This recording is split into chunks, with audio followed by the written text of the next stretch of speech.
De volta com o nosso programa hoje, eu estou conversando com o juiz Cássio Manuel, aqui do TRT da 21ª Região. Estamos falando sobre a regulamentação dos direitos dos empregados domésticos, que foi aprovado no ano passado, no Congresso Nacional. Doutor Cássio, muito se fala que a aprovação dessa emenda constitucional põe fim a uma grande desigualdade existente entre os empregados domésticos e os demais trabalhadores, trabalhadores urbanos, trabalhadores rurais, etc. Beneficiando, digamos, aí, mais ou menos quase 7 milhões de brasileiros que trabalham no trabalho, que diariamente estão no trabalho doméstico. É fato essa afirmação que esses benefícios serão trazidos realmente para os trabalhadores domésticos, essa igualdade com os demais trabalhadores? Bom, é fato, mas em termos. Não é possível tratar com uma igualdade plena os trabalhadores domésticos com os demais trabalhadores, até mesmo por uma característica muito própria. O empregador doméstico, ele não ofere lucro no exercício da sua atividade.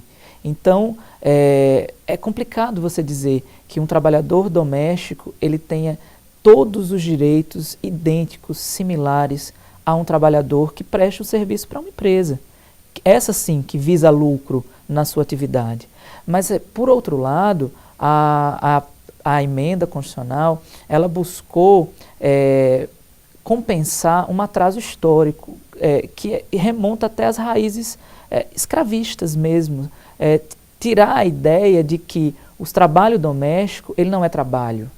Ou seja, é necessário profissionalizar essa categoria, porque exerce uma atividade remunerada e merece sim uma gama de direitos, uma gama de garantias, uma série de garantias que os outros trabalhadores já possuem.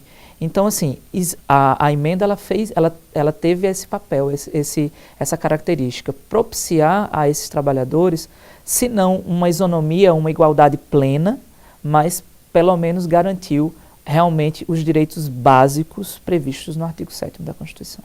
Ou seja, trazer para os trabalhadores domésticos, que desempenham essa função doméstica, apesar da característica própria e específica do trabalho desenvolvido por eles nos lares brasileiros, etc., a afirmação de que isso é um trabalho que necessita ser profissionalizado, né? Sim, sem dúvida. E fortalecer os sindicatos.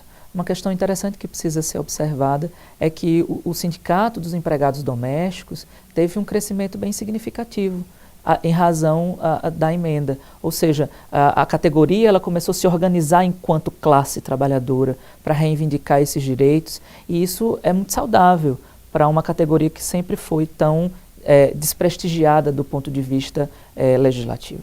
Esse tipo de tratamento que está sendo dado no Brasil hoje aos trabalhadores domésticos, os trabalhadores do ramo doméstico, ele é dado nos países mais desenvolvidos ou tem legislações específicas? É do seu conhecimento algum país que tem uma legislação como essa que está sendo feita no Brasil?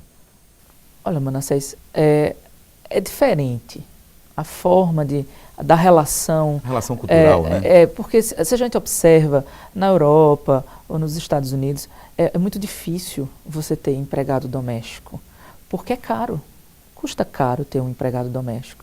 Então, aqui no Brasil foi desenvolvida essa cultura do emprego doméstico como subemprego. Então, você não remunerava corretamente, então todos poderiam ter um empregado doméstico. Na medida em que você torna a legislação mais coerente, no sentido de remunerar de forma correta e justa um trabalhador que presta o serviço doméstico, então a equivalência às relações internacionais, ela se torna mais equânime. Não há muita diferença em termos de direitos. O que há é o regime cultural. Na medida em que lá essa regulamentação ela sempre existiu, então o subemprego doméstico não existe. A não ser naquelas situações excepcionais de trabalhadores ilegais, imigrantes em situação irregular, que isso, obviamente, não é tratado dentro das relações formais. Mas dentro das relações formais, o equilíbrio ele tende a se demonstrar a partir de toda essa efetivação dessa gama de direitos. Doutor Cássio, e agora, daqui por diante, o que é que se espera? Se a regulamentação sair, como fica a lei, como fica a emenda constitucional, como fica a regulamentação dos direitos dos trabalhadores? Olha, o conteúdo do projeto ele foi bem interessante. Pelo menos o texto base que saiu do Senado, ele regulamentou uma série de situações que se colocava muita dúvida em razão da aprovação da emenda. Porque a CLT, que é a nossa consolidação das leis trabalhistas, ela não se aplica aos empregados domésticos. É uma lei própria. Hoje nós temos uma lei em vigor, que é uma lei de 2006, e essa lei vai ser parcialmente revogada ou totalmente revogada com essa lei complementar. Então ela vai ser a lei que regulamenta a atividade doméstica no Brasil. Então nela teve-se o cuidado de se tratar a relação do cuidador de idoso, quais são os direitos que são regulamentados a partir de viagens, tá certo? Viagens com a família, em que a babá acompanha, tá certo? Foi tratada a questão do intervalo, tá certo? Se é de 1 hora, se é de meia hora, se pode reduzir a jornada, se não pode. A jornada 12/36, que é uma regulamentação própria de outras categorias profissionais, ela também foi tratada na norma. Como eu já falei anteriormente, a regulamentação do Fundo de Garantia, a regulamentação do Seguro-Desemprego, então a forma de recolhimento do INSS. Então todas essas questões, elas estão tratadas nessa lei e no momento em que o processo legislativo for concluído, aí sim a gente vai ter um espaço de aplicação plena dos direitos trazidos pela Emenda Constitucional 72, e aí a gente vai poder mensurar realmente o impacto disso nas relações familiares. O que a gente vê, pelo menos passados aí mais de 1 ano, nas audiências trabalhistas, é que há uma mudança de cultura. Os empregadores, eles já vêm hoje cientes de que eles devem pagar determinados direitos. E isso tem facilitado até o processo conciliatório, porque em razão dessa divulgação, dessa cobertura de informações, essa informação ela não só chega para o empregado, ela também chega ao empregador.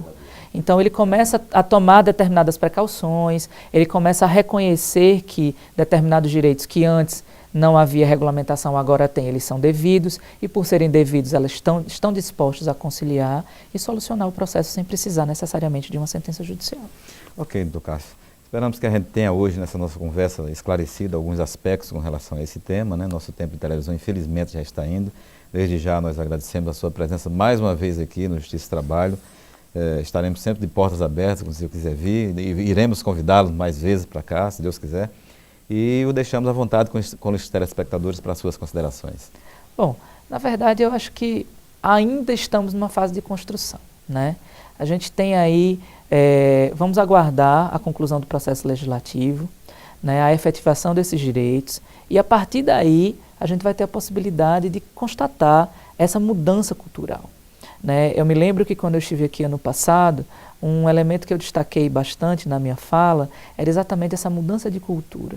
É entender o empregado doméstico como uma categoria profissional que tem que ser respeitada, que seus direitos merecem ser protegidos, e os empregadores, eles, com essa regulamentação, existe um nível de respeito a essa condição, a essa ausência de oferir lucro na prestação do serviço.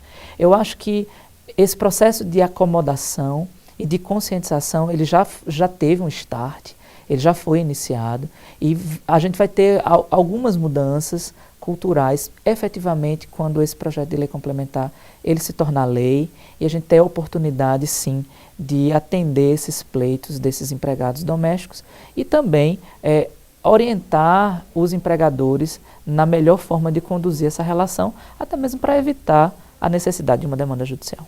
Ok. Mais uma vez, obrigado pela sua presença aqui no Justiça e Trabalho. Eu que agradeço. Bem, nós hoje conversamos com o juiz do trabalho, Cássio Manuel, sobre a regulamentação dos direitos dos trabalhadores domésticos. Para encerrar, você fica agora com o papo e a música do talentoso cantor e compositor potiguar, Irã Barreto. Obrigado pela sua companhia e a gente se vê no nosso próximo programa. Até lá! Logo novinho, com uns 9 anos de idade, meu pai me presenteou com um violão.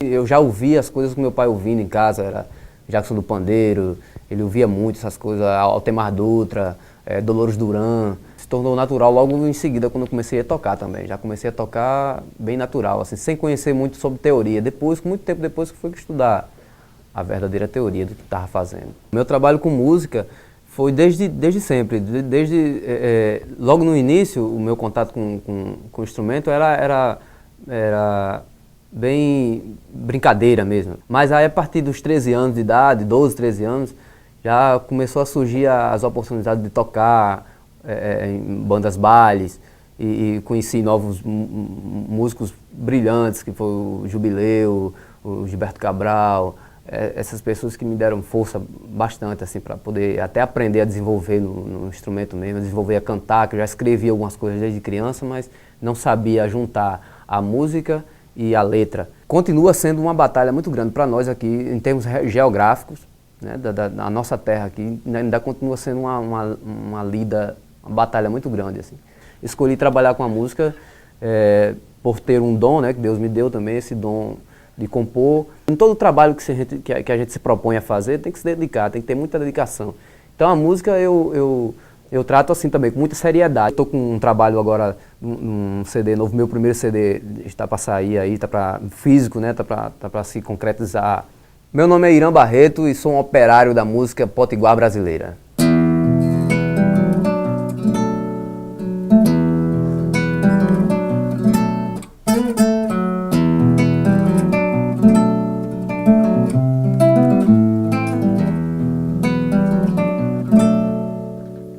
Quando eu toquei a sua mão num trocar de beijos, te adorei. Não esperava quando seus olhos brilhavam tanto. Quando me conheceu, quando eu toquei a sua mão num trocar de beijos, te adorei. Não esperava quando os seus olhos brilhavam tanto. Quando me conheceu, era tanta magia no ar, entre eu e aquela que nunca tinha visto em nenhum lugar. Me falava de coisas simples, tão linda, com um coração cheio de amizade pra dar. Era simplesmente a deusa da beleza. Uma luz que surgiu dos olhos teus me iluminou.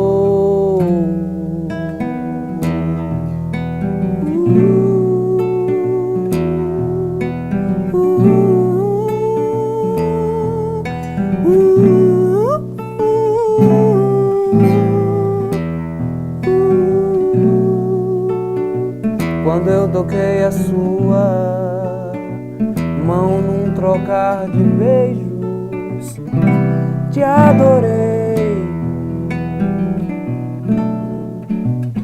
Era tanta magia no ar, entre eu e aquela que nunca tinha visto em nenhum lugar.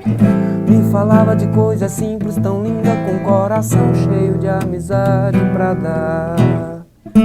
Era simplesmente a deusa da beleza. Uma luz que surgiu dos olhos teus me iluminou.